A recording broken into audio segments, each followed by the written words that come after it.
আমাদের প্রাণের নবী সাল্লাল্লাহু আলাইহি সাল্লাম তার একাধিক সাহাবীকে, বেশ কয়েকজন সাহাবীকে ওসিয়ত করে গেছেন যে এই নামাজ কখনো ছাড়বা না। এটা আমাদের সমাজে সবচেয়ে বেশি কঠিন হয়ে গেছে। এর বিশেষ কারণ একটি, যে আমাদের 9টা 10টা এটা হলো কাজের ভয়ঙ্কর সময়, অফিসে দৌড় দেওয়ার সময়, মহিলাদের রান্নাবাড়া পুরোদমে করার সময়, ছেলে মেয়েদের স্কুল কলেজে যাওয়ার সময়। এই জন্য আমরা অনেকে এটা পড়তে পারি না, অথচ আমরা এই টাইমে অন্যান্য অনেক কাজ করি। এই কাজের ফাঁকে 4-5 মিনিট সময় বের করা, 5-10 মিনিট সময় বের করা কঠিন কিছুই না। এর জন্য দরকার হলো প্রতিজ্ঞা, এর জন্য দরকার হলো দৃঢ় প্রত্যয়। নবী আলাইহিস সালাম সাধারণত নামাজ কখনো ছাড়তেন না।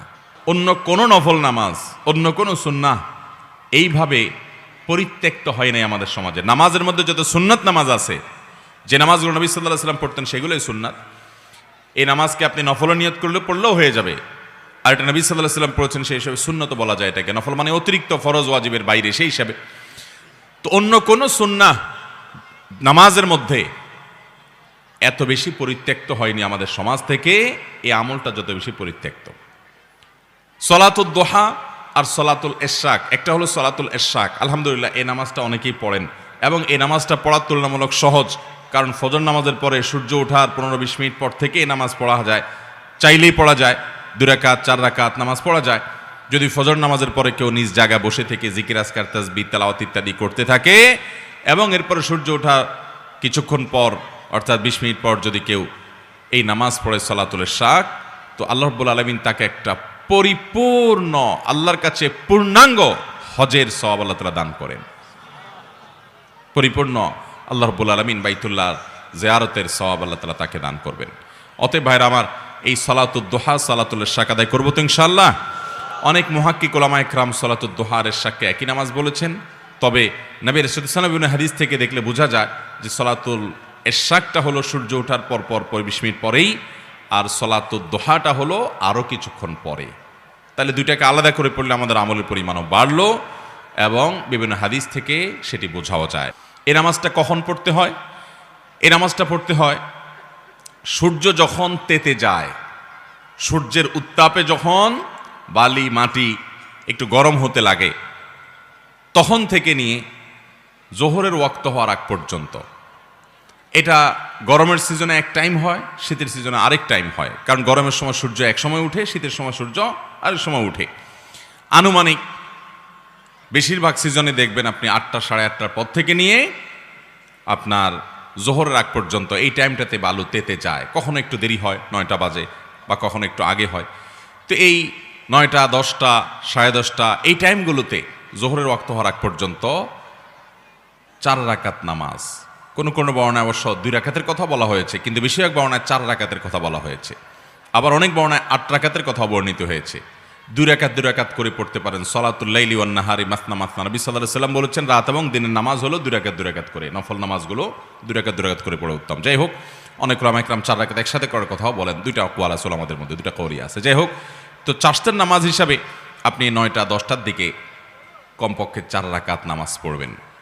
কোনো সূরা নির্ধারিত নাই, যেই কোনো সূরা দিয়ে পড়তে পারেন, সূরা ফাতিহার সাথে আরেকটা সূরা মিলিয়ে।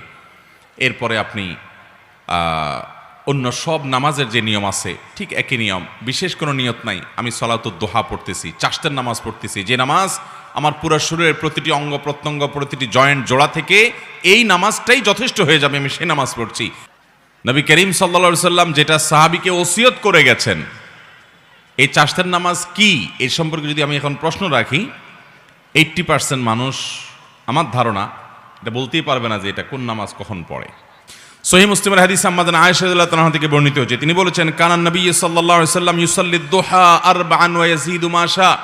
নবী সাল্লাল্লাহু আলাইহি সাল্লাম প্রতিদিন 4 রাকাত চাশতের নামাজ পড়তেন, আবার কখনো কখনো তার চাইতে বেশিও পড়তেন, যতটুকু মনে চায়। অনেক বর্ণনা থেকে 8 রাকাত পর্যন্ত পাওয়া যায়। 4 রাকাতের বেশি 6 রাকাত হতে পারে, 8 রাকাতও হতে পারে। এই হাদিস থেকে বোঝা যায় যে 4 রাকাত তিনি অবশ্যই পড়তেন, এর বেশি কখনো কখনো 8 রাকাতও পড়তেন, 6 রাকাতও পড়তেন। সহিহ মুসলিমের হাদিসে আসছে, আবু যর গিফারি রাদিয়াল্লাহু তাআলা বর্ণনা করেছেন, নবী করিম সাল্লাল্লাহু আলাইহি সাল্লাম বলেছেন, আল্লাহ রাব্বুল আলামিন আমাদের শরীরে যতগুলো অঙ্গ প্রত্যঙ্গ দিয়েছেন, যতগুলো জোড়া দিয়েছেন, এই প্রত্যেকটি জয়েন্ট এই প্রত্যেকটি জোড়া আল্লাহর পক্ষ থেকে অনেক বড় অনুগ্রহ। প্রতিদিন এই জোড়া ঠিক থাকার কারণে আমরা মুভমেন্ট ঠিকমতো করতে পারছি, চলাফেরা ঠিকমতো করতে পারছি, অসুবিধা হচ্ছে না। এই যে আল্লাহ তাআলার এত বিশাল বড় নেয়ামত আমরা লাভ করতে পারলাম, সেজন্য প্রতিটি জোড়া প্রতিটি অঙ্গের তরফ থেকে প্রতিদিন আমাদের সাদাকা করা উচিত। আমরা একবার সুবহানাল্লাহ বললে একটি জোড়া, একটা জয়েন্টের পক্ষ থেকে, অঙ্গের পক্ষ থেকে সাদাকা হয়, এর পক্ষ থেকে আল্লাহর শুকরিয়া আদায় করা হয়। একবার আলহামদুলিল্লাহ বললে, একবার সুবহানাল্লাহ বললে, একবার আল্লাহু আকবার বললে, একটা ভালো কাজ করলে, একটু দান সাদাকা করলে, কাউকে অন্যায় কাজ থেকে বাধা দিলে, কাউকে কোনো ভালো কাজের নির্দেশ করলে, এই প্রত্যেকটি ভালো কাজ মানুষের প্রতিটা শরীরের প্রতিটি জয়েন্ট থেকে সাদাকা হয়। এই যে মানুষের শরীরের শত শত জয়েন্ট, এই জয়েন্ট এবং জোড়া, এই অঙ্গ প্রত্যঙ্গগুলো থেকে প্রত্যেকটি থেকে আলাদা আলাদা করে প্রতিদিন যদি সাদাকা দিতে হয়, তাহলে কি পরিমাণ নেকামল করা লাগবে। এ হাদিসে নবী সাল্লাল্লাহু আলাইহি ওয়াসাল্লাম বলেছেন, মানুষের শরীরের প্রতিটি জয়েন্ট, জোড়া, প্রতিটি অঙ্গ প্রত্যঙ্গ থেকে একটি কাজ প্রত্যেকটির তরফ থেকে সাদাকা করার, শুকরিয়া আদায় করার কাজ করে দেয়। সেটা হলো যদি কেউ সলাতুদ দুহা বা চাশতের নামাজ পড়ে, তাহলে এই একটি কাজ তার শরীরের সমস্ত জয়েন্টের তরফ থেকে সাদাকা হয়ে যায়।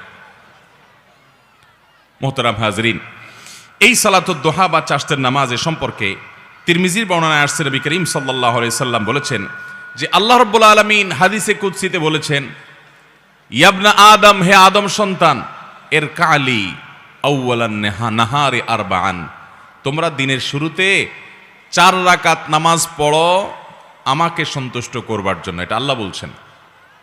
আকফিকা আখিরাহু, তাহলে তোমাকে আমি দিনের শেষ পর্যন্ত পরিপূর্ণ সময়টাতে আমি যথেষ্ট হয়ে যাব সকল ক্ষতি থেকে বাঁচাবার জন্য। এই 4 রাকাত নামাজ সালাতুদ দুহা, যেটাকে আমরা চাশতের নামাজও বলি। নবী আলাইহিস সালাম অন্য হাদিসে বলেছেন, লা ইউহাফিযু আলা সালাতিদ দুহা ইল্লা আওয়াব, যারা আল্লাহর দিকে ধাবিত, আল্লাহর দিকে অগ্রসর, এলিট শ্রেণীর মুসলমান, সাধারণ শ্রেণী না, একেবারে সর্বোচ্চ মর্যাদার, সর্বোচ্চ শ্রেণীর আপার ক্লাসের মুসলমান যারা, এই আপার ক্লাসের মুসলমান, তাদের কাজ হলো আল্লাহর পথে ধাবিত তারা থাকে, আল্লাহর দিকে ঝুঁকে থাকে, আল্লাহর দিকে অগ্রসর থাকে।